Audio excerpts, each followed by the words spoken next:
देखिए हर खबर यहीं पर, सब्सक्राइब कीजिए TV9 भारतवर्ष। आम आदमी पार्टी से हमारे साथ प्रवक्ता है अक्षय मराठे जी। अक्षय जी, ये दिल्ली की हालत बहुत खराब है, आप भी बता चुके हैं, सरकार भी बोल चुकी है, लेकिन ये तो शॉकिंग है सर। अब क्या किया जाएगा, क्या प्लान ऑफ एक्शन है? नहीं निशांत जी, मैं आपकी बात से पूरी तरह से सहमत हूँ। दिल्ली में हालत बहुत ख़राब है और मैं कहूँगा देश के हर ऐसे बड़े महानगर में हालत ख़राब है जहाँ पर एक पॉपुलेशन डेंसिटी बहुत हाई हो चुकी है। तो जहाँ जहाँ पे दिल्ली, मुंबई, अहमदाबाद, चेन्नई, बैंगलोर, जहाँ जहाँ पे लोग बहुत इकट्ठे रहते हैं, जो इंटरनेशनल शहर है हमारे देश के, वहाँ पर हालत सचमुच बहुत ख़राब है और बहुत तरह के तैयारियां करने की ज़रूरत है जो दिल्ली में दिल्ली सरकार कर रही है और अन्य सरकारें भी कर रही होंगी, मेरी उम्मीद है। सर एक सेकंड, मैं आपको थोड़ा सा रोकूंगा। मेरा ये दूसरा सवाल है, मैं चाहूंगा स्क्रीन पर उसको जरा फ्लैश करें। अपने प्रदेशों के आकलन पर क्या राज्य सरकारों को खुद लॉकडाउन पर फिर से विचार नहीं करना चाहिए? अपने प्रदेशों के आकलन पर यह एक बहुत बड़ा सवाल है, क्योंकि कल हमने सुना था उद्धव ठाकरे ने क्या स्टेटमेंट दिया था। बोला था कि अगर हो सकता है, अगर हालात सुधरे नहीं तो हो सकता है, फिर उन्होंने गोलमोल बात की, लेकिन हालात सुधर गए तो हम नहीं सोचेंगे। मैं आपसे अक्षय जी ये जानना चाह रहा हूं, ये मेरा दूसरा सवाल है और मैं चाहूंगा इसके रिलेटेड जो ग्राफिक्स है वो प्ले करें। अक्षय जी, क्या प्लान है? क्योंकि देखिए, पहले आपकी तैयारियों में क्या कोई कमी रह गई जो अभी इस तरीके से हालात आ गए, और आगे आपने सारी इकोनॉमी सब कुछ खोल रखा है, इंटरेक्शन लोगों का और बढ़ेगा, बचेंगे कैसे लोग? हर 32 मिनट में एक मौत तो सर बहुत ज्यादा मायने रखती है ना सर। नहीं बिल्कुल, जब लॉकडाउन से हम अनलॉक 1 की तरफ बढ़े थे निशांत जी पहली बार, तो हमारे मन में सबसे बड़ी चिंता ये थी कि एक तरफ लॉकडाउन करके हम लोगों को कोरोना से तो बचा रहे थे, लेकिन 10 लाख लोग हर रोज दिल्ली सरकार के भूख खाना वितरण केंद्रों पर पहुंचकर खाना खा रहे थे। तो हमारे मन में ये डाउट हो रहा था कि अगर हम ये लॉकडाउन और ज्यादा देर तक चलाएं तो हो सकता है कि लोगों की भूखमरी से मौत हो जाए और कोरोना से तो हो सकता है बच जाए। लेकिन अब स्थिति ऐसी हो रही है कि एक तरफ खाइए एक तरफ कुआं। तो हमें ये अब बैलेंस एक कहीं ना कहीं लाना पड़ेगा, ना सिर्फ दिल्ली में, पूरे देश में, कि हम कैसे एक ऑप्टिमम लेवल पर हमारी इकोनॉमी को खोल पाएं। पूरी तरह से लॉकडाउन करना मुझे लगता है कि इकोनॉमी को पूरी तरह से। एक मिनट मुझे एक चीज बताइए, अभी जो है प्राइम फोकस आपका क्या है? ये जो डेथ फिगर्स हैं ये कम कैसे लाएंगे आप? अभी जैसे कि मुख्यमंत्री अरविंद केजरीवाल जी ने पहले से कहा है, हमारा प्राइम फोकस 2 है।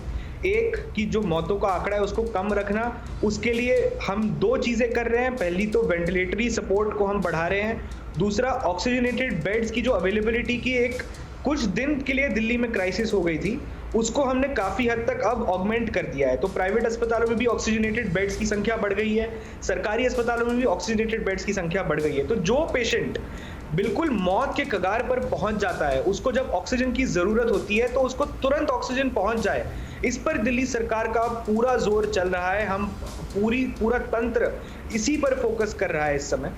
और दूसरी चीज, जैसे मैंने कहा कि मुख्यमंत्री जी की दूसरी प्राथमिकता ये है कि इसका संक्रमण रोका जाए।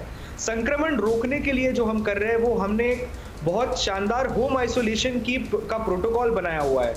तो हमारे पास दिल्ली में इस समय 10,000 लोग आइसोलेशन में। अक्षय जी एक सेकंड, अक्षय जी मैं कुछ चीजें समझना चाह रहा हूँ। एक मिनट छोटी बात रखना चाहता हूँ, प्रश्न आप इनसे ले लीजिए। आपकी मैं आपको पॉलिटिकली घेरना नहीं चाह रहा हूँ, लेकिन मैं आपसे एक चीज समझना चाह रहा हूँ। दिल्ली जो है वो कई स्टेट से जुड़ता है और दिल्ली कई स्टेट्स का हॉटबेड या एपिसेंटर कई स्टेट्स के लिए बन सकता है। नोएडा के लिए बन सकता है, गुड़गांव के लिए बन सकता है, फरीदाबाद के लिए बन सकता है, पूरे एनसीआर रीजन का बन सकता है। तो वो जो एरिया है उनको आप सील करने पर कुछ सोच रहे हैं कि नहीं सोच रहे हैं? कुछ प्लान ऑफ एक्शन है या नहीं है?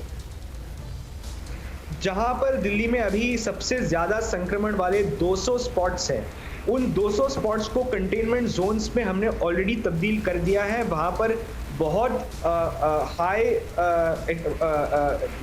पुलिस फोर्स, डीएम के सारे तंत्र यूज करके उन एरियाज को सील हमने ऑलरेडी कर दिया है। उसके अलावा अब हम ऐसे स्टेज पर पहुंच गए निशान जी कि 50% से ज्यादा ऐसे संक्रमित कोरोना मरीज है जिनका सोर्स हमें पता ही नहीं है।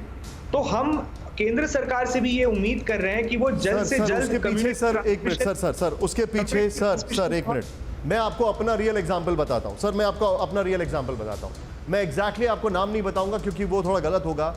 मैंने अपना कोविड टेस्ट कराया था 2 हफ्ते पहले साउथ दिल्ली में एक जगह से कराया, और जब मैंने साउथ दिल्ली में एक जगह से कराया उसके 1 हफ्ते बाद मैंने सोचा कि मैं फिर से कराता हूं। हालांकि मैं सेल्फ क्वारंटीन में हूं पिछले 14 दिन से, लेकिन मैंने कहा एक बार फिर से कराता हूं। हालांकि मैं किसी से मिल नहीं रहा था, जुल नहीं रहा था, कहीं नहीं जा रहा था, लेकिन फिर भी एक मन में शंका, डर होता है।